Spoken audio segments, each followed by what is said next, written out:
There we go. Can you hear that on your end when it comes through Yes. where it says, okay, awesome. Well, thank you so much, Vicki. I'm so happy to meet you. I just wanted to find out a little bit about you and your job and, just a little bit of the behind the scenes things my authors and other readers to my blog often ask me about, if that's okay with you. Yeah. So if we could just get started with just a little bit about how you got to be where you are today. Tell Oh us my about gosh. your trajectory.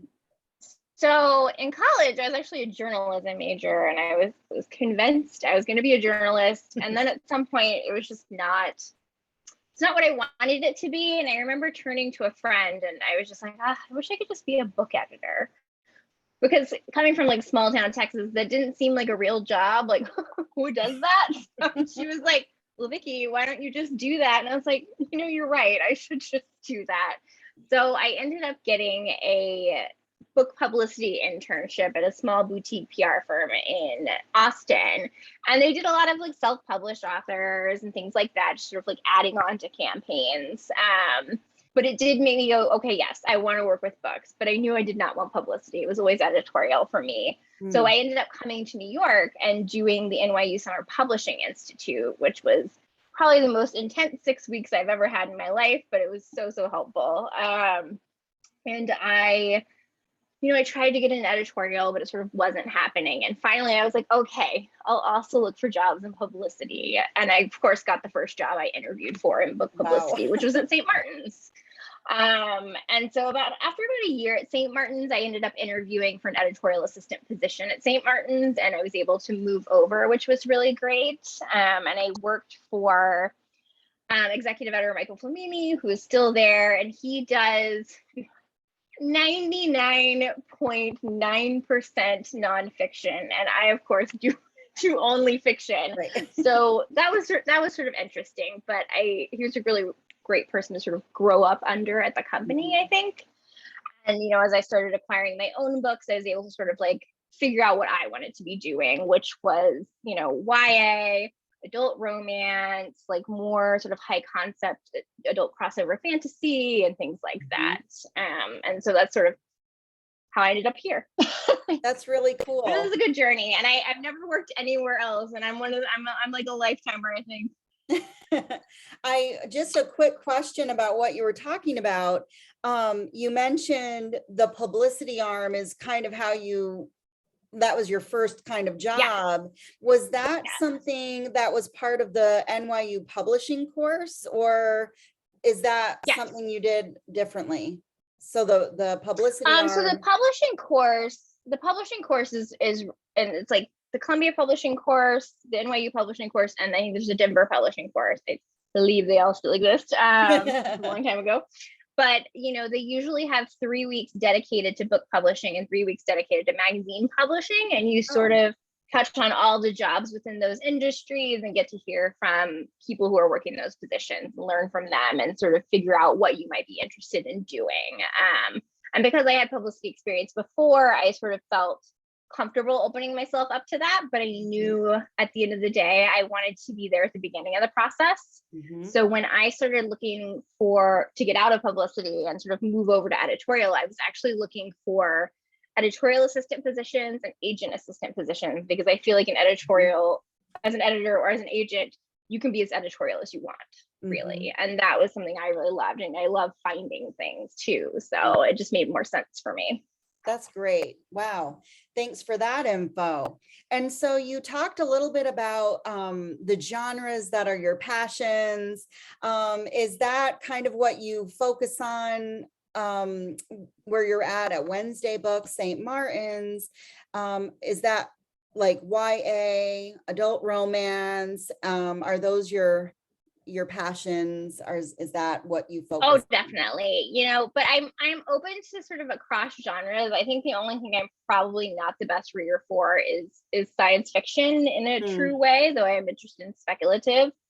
And I occasionally like a good space opera, or sort of like heart of the market thrillers. Like I'm not like a big thriller reader, but occasionally I'll like one, so I think, But for me, I'm finding that regardless of the genre or the age group, sort of what draws me into a book is really complicated, interesting characters. Mm-hmm. Because I used to think I wasn't a fantasy reader. And then I realized, but no, you love these fantasy series. Why do you like them? And it was because of the characters. Mm-hmm.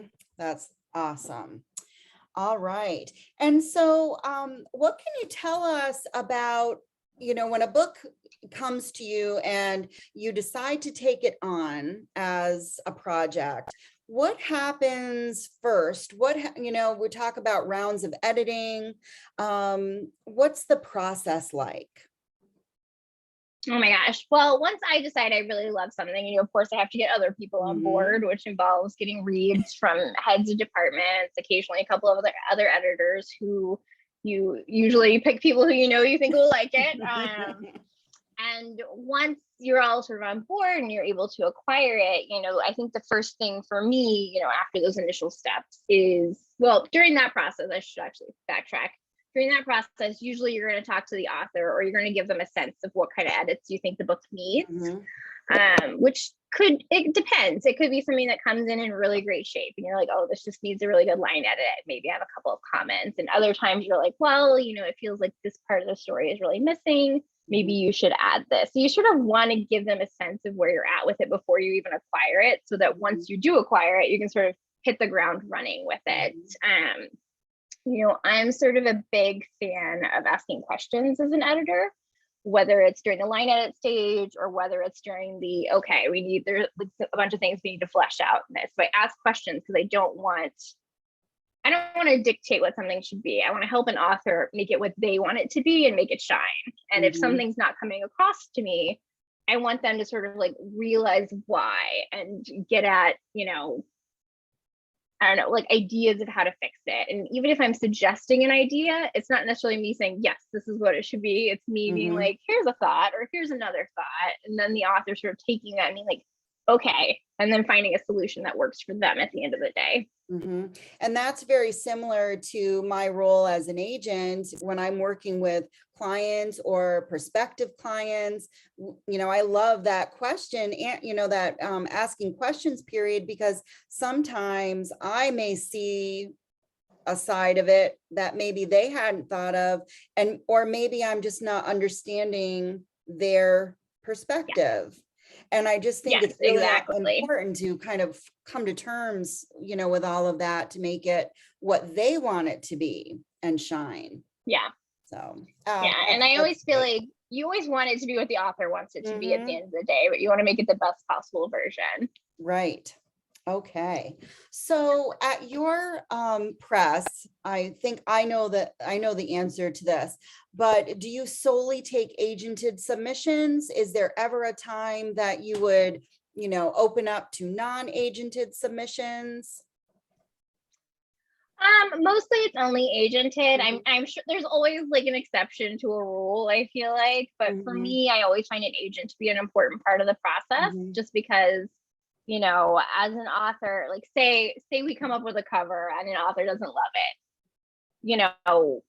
it's better if an agent is communicating those feelings sometimes, just depending, like, because they might react very emotionally, which I think anyone will. It's their book is their baby. So I think you want sort of that person who can be a liaison between the author and everyone else, so you can help, so the agent can help sort of talk to them about how to talk about things and how to truly express what they want or what they're looking for.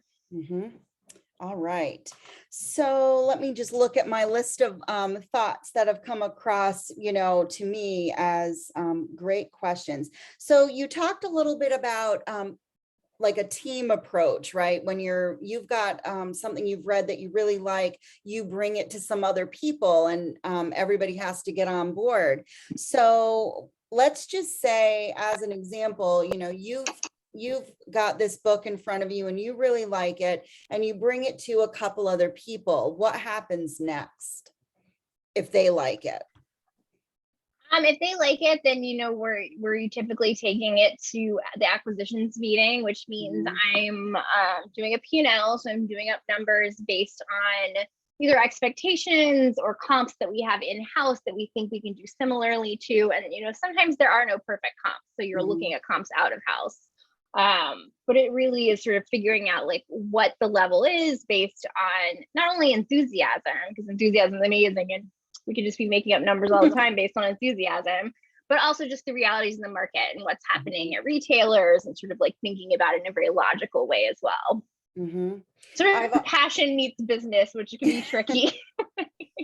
Oh my goodness. I've also, through doing this job as an agent, I've learned that there are different calendars. If you're, let's say you take a look at a couple of manuscripts and you like both of them, but they're both different genres, maybe the publishing calendar for one of those genres runs differently than the publishing calendar for the other one, the other genre. Is that true for you as well? Like, say, a thriller might hit the market faster than, say, a romance? So for me, I think it's really about making sure, especially if it's a debut or if it's an author you want to rebuild in some way, it's about making sure the book is set up before you even launch it, which means, the book is fully edited, you have gotten, or at least gone after blurbs, and you have something you can say about the author that's great. If you don't have blurbs, and so I think for me, it's about doing it. Those books I'm doing on a much further out timeline, in the sense that, you're prepping it. But like, if it's a book by an author I already work with, or they have other books out in the world and they have all this great praise for those books or awards or accolades or anything, those are easier for me to put into production or to launch more quickly, just because they already have that basis for people knowing who they are. Excellent. Let's see. Moving on through my little questions here. Right. What do you consider to be the best part of your job? My gosh. I'm such a nerd. I really love the line editing part. I like going in there and doing up that little polish. But I would say the conversations with authors about their books and working on them. I think every editor, most editors, not every editor, I should say, a lot of us are introverted, or we're extroverted introverts, to where it's like at the end of the day, we really got into it because we love editing and reading. So I think for me, it's always those conversations with my authors. Like, I get excited listening to them talk about their next idea, or like brainstorming and things like that. Yeah, I'm very similar to that. Very similar to that. That's great. Yeah. Let's see. And as far as things that you're most excited to see these days, what are you most excited to find in your inbox? Oh my gosh. I mean, honestly, it hasn't changed much. I feel like I'm buying all sorts of the same things, but I want, I like to say I'm an editor of books about big feelings, and that's sort of what I'm looking for. I published Casey McQuiston's Red, White, and Royal Blue, and so I was sort of thinking a couple of years ago, I was sort of thinking about that book, and I was like, what is it about this book? And I was like, yes, this book, because the rest of the world was also like, yes, this book. I think it's just that it's that sort of perfect marriage of all sorts of emotions, joy, sadness, like anything you could go through in life, sort of the highs and lows, but in a really sort of, it has a great hook, and it's something you immediately understand. So I just like, I'm always looking for books about big feelings done in an interesting way. And I think that's sort of what plays into my complicated characters obsession. Right. They go together. Yeah, that's a really good way to put it. The big feelings. That's a really great way to put it. So just to kind of round this out today, I again appreciate your time. I just thought we'd do like some real quick fire general faves kind of things. Some of them have to do with books, some don't. But I just was curious about your favorite color. Let's start with that one. I might have lost you in there. Oh, I can hear you now. Okay, there you are. There you are. All right, it's me. My connection is unstable. Oh, my fault. No worries. Anyway, you're back. So yeah. So favorite color. Oh. Hmm. I have to say blue. I wear a lot of blue. Mhm. I'm going to go with blue. I love the blues, any of the blues. Do you have a favorite music or a favorite musician that you like? Oh my gosh, who do I love now? I mean, so I've recently gotten into K-dramas, which I think finally led me down the K-pop path. All right. So more recently, I've actually been listening to BTS finally, many years behind the rest of the world. A late bloomer. Yes, the late bloomer on that end, but that's what I've been enjoying recently. That's cool. How about a favorite place to visit? Oh, I'd say Paris. Mm-hmm. I've only been once, but the whole city's designed to be beautiful, so you can't help but fall in love. I agree. I agree. How about favorite food? Tacos. Tacos, great. Tacos. And do you have a favorite book or favorite author just as a reader? Oh my gosh, there's so many of them. I have to give the example of like a book I read. So when I was like, 17 or 18, I was in high school. My AP English teacher, he would just like give me books to read, and he gave me this book that came out in like the early 80s called Days Between Stations by Steve Erickson. And it's like, sort of adult literary, but very sort of post-apocalyptic LA, romantic, but torture. I don't know. I can't even describe it properly, but it's sort of, I read it and it made me think, oh, this is what books could be. Because, at that point I was reading the classics in school, and I had like sort of graduated to reading adult mysteries, which I read a lot of at that age. And that sort of made me go, oh, there's so many things you can do with books. And that sort of like took me down a different path in terms of reading. So I always like think about that book. And I know I know a couple of people in publishing who have had sort of a similar experience, and we think you sort of have to read it at that exact point in your life to like really understand. That's really made an impact. That's fantastic. Yeah. I think that a lot of us are like that, like you said. For me, for that one, I like the classics, but when I was in ninth grade, one of the classics we read was The Rime of the Ancient Mariner. Are you familiar with that poem? I am, but I haven't read it. Yeah, that was for me one of those, life altering reads for me. It's not like it's a long read, but it's in book form.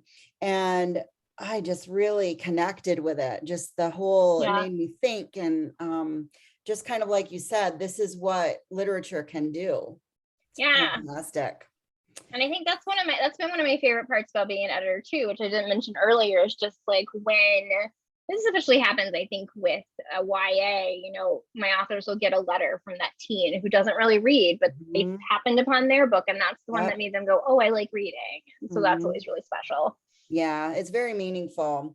Well, I appreciate your time. If you don't mind, what I'll do is I'll stop the recording, and I just want to get a little more info for me to include. All right. Thank you so much. Let's see. Where's my record? There we go.